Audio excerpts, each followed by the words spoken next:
طبعا يا شباب في الفيديو ده هنشوف واتساب الام بي بشكل الايفون. زي ما انت شايف النسخة ديت بعد ما صلحنا كل المشاكل اللي كانت فيها وان هي كانت بتكون تقيلة مع الناس، احنا صلحنا كل المشاكل اللي بقت فيها وخلاص دلوقتي بدون اي مشاكل زي ما انت شايف. والنسخة خفيفة جدا وسريعة.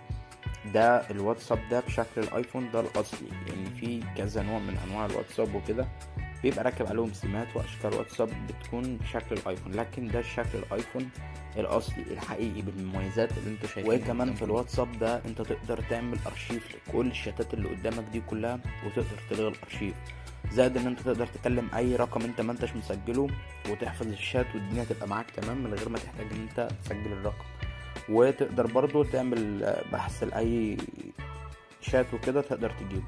ومن القائمة دي بقى تقدر تغير اللون، هنا عندك فاتح وهنا داكن، ده الوضع الفاتح، احنا هنغيره ونخليه الوضع الداكن. وزي ما انت شايف كده ده شكل الوضع الداكن او الدارك مود في قلب النسخة، بيكون شكله جميل جدا. ودلوقتي احنا هنغير الايموجي والخطوط اللي موجودة في قلب كمان لو انت جيت بصيت على الشريط ده هتلاقي فيه حاجة اسمها اصلاح تأخير المسجات او اصلاح تأخير الرسائل. لو انت ضغطت عليها وعندك كمية شتات رهيبة وضغطت على الميزة ديت هترجع لك كأنك الواتساب من اول وجديد، كأن انت لسه محمله حالا، وهيجيب لك حتى المسج بتاع سجل التغيرات. بس الشتات هتفضل موجودة زي ما هي ومفيش اي شتات هتروح، هو مجرد بس هيعمل لك مسح لملفات التخزين المؤقت اللي هي بتكون عندك، وبتعمل لك تقل في قلب النسخة، تخلي لك النسخة سريعة معاك في الاستخدام، وما تتقلش منك ولا تهنج ولا يكون في تهنيج ضغط ولا شتات ولا تهنيج ستوري. هتكون سريعة معاك وانت شغال عليها وخفيفة. ودلوقتي بقى احنا هنشوف الاعدادات اللي هي بتبقى موجودة في قلب النسخة. لو جينا فتحنا الاعدادات من هنا هتقدر تجيب اف ام مودز او الام بي سيتنج، هتلاقي الخط هنا موجود عربي، تقدر تخليه انجليزي عادي جدا. وهنا برضو تقدر تفتح شتات كتير وتعطل عدد الايقونات وتعمل زيادة عدد تحويل الرسائل، تبعت الرسائل محولة لأكتر من 250 شخص، وتخلي المتصل دائما متفعل على طول، بس ده هتهلك نت طبعا. والصورة تخليها بجودة كويسة، ترفع المعدل ده وترفع ان انت تقدر تبعت اكتر من 10 صور لأي شخص انت عايز تبعت له الصور. طبعا بقية الاعدادات تقدر تعدل فيها زي ما انت حابب.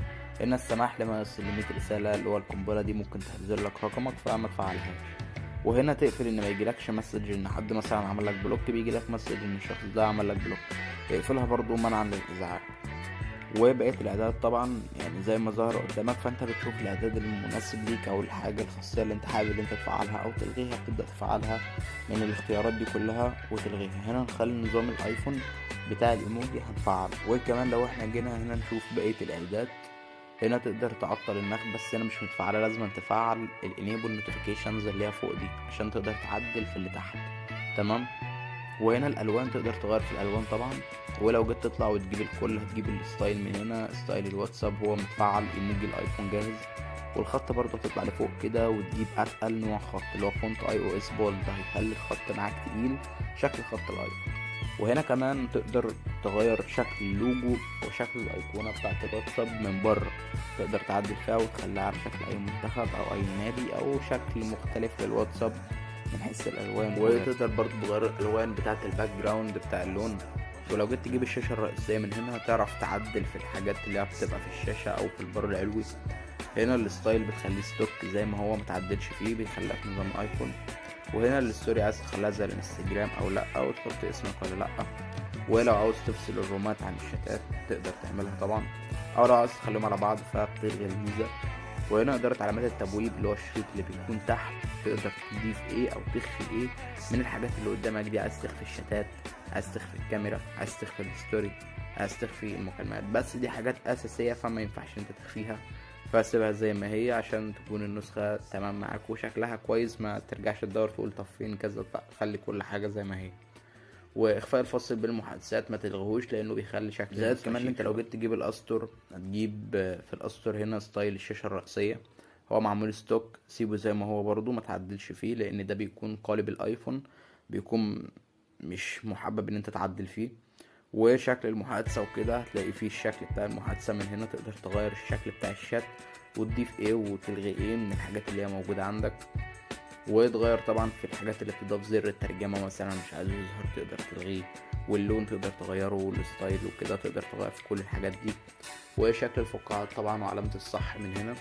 هنا تقدر تسيب شكل المسج من بره اللي هو كده كده اي او اس، فما تعدلش فيه. انت ممكن مثلا تعدل في العلامات بتاعه الصح، عندك كميه كبيره تقدر تختار العلامه اللي انا هشغلها دلوقتي.